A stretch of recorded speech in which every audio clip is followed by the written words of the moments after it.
Onde matetaja maingi jaumbukite jegie mutaratara jumweru jwa BC aritoba University aritoba kioneka kinya kuthithia maandamano kumeneria mubango jumweru antu mwanya mwanya nebethiritu bakeza na uge bwao bwa untu bubu. SENITA wa kuorotwa Ria Chimera na ndinombete kuandika muswanda jwa kuendekithia thirikari kuringanira kigina kia BURSARY kiria kithagira gikioneka rungu rwa BC cha MCA MP mubunge wa Ekuru na kinya NGABANA akiuga gikaringanirwa amwe kiombithia thirikari kueza na kithomo kia UTHERI. Boniface Mongera ne agutumenyithia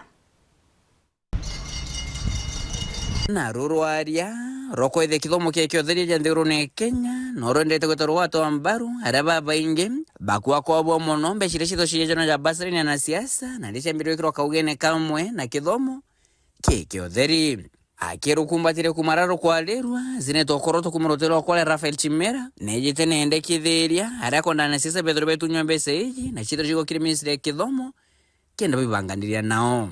If we put all this money together into a kit, not necessarily domiciliary at the Ministry of Education, but give it to the Treasury and let us have schools getting these monies directly from Exchequer to go towards funding their capitation needs, and everybody accesses education. We make it free. That's the argument I'm actually bringing forth. Otherwise, we cannot sustain the BURSARY program as it is today. Tongere bagi siasa kumakire MCAs, magavana, sarungamiri bekoro, mona abunge, kumu mwambiri katiba enjero, bedhe tobakia mukira kina yeki, na bamu bedhe tobaki tumina bobwega, ende konge, bamu bagi tangatanya, ikaramunyoko dure ikinyira, aritobarabe na mobatu. People have used the BURSARY as a political tool. Even when they're campaigning, you know, suddenly you will find certain sentiments that they're saying, if you don't vote for me, then the BURSARY program will go away. Because maybe that guy is the initiator of that BURSARY program. And you know, people sometimes, they perish because of lack of information.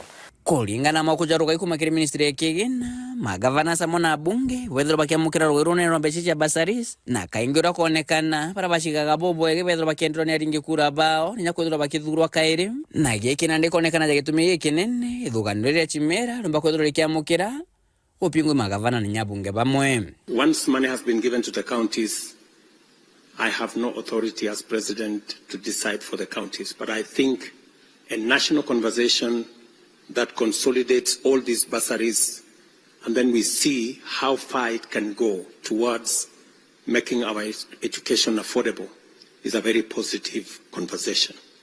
I am ready to engage in that conversation. Bunge shojiri shiriko dro shisho keri karone biao kumakyumya kitu etete rorero kodire kithiro kero thiomi ro kwaritoba university mbesha mathomo rwaro erete thirikari Kenya Kwanza mpanga iruri kithiro kinya mbere kamiti cia mathomo amwe na garo yonthe nkoroki kinyithugano Chimera kinyario iriri kwithiro kiarerwa. The proposal by the National Assembly is simply saying, let us harmonize the way we have BURSARY programs under MGCDF. It doesn't talk about making it universally acceptable. It doesn't talk about making education free. It only talks about harmonizing, streamlining. They're giving it very beautiful names, by the way, and adjectives. You streamline, you harmonize, you consolidate NGCDF BURSARY program. But they're not talking about removing it in totality from the control of a politician called a member of parliament into something else that will directly wire the monies to schools, that schools will never suffer a challenge of capitation. Reporter anta Shoro TV kumaja kingina ngine na kineke mshoni Nairobi mbita Boniface Mongera.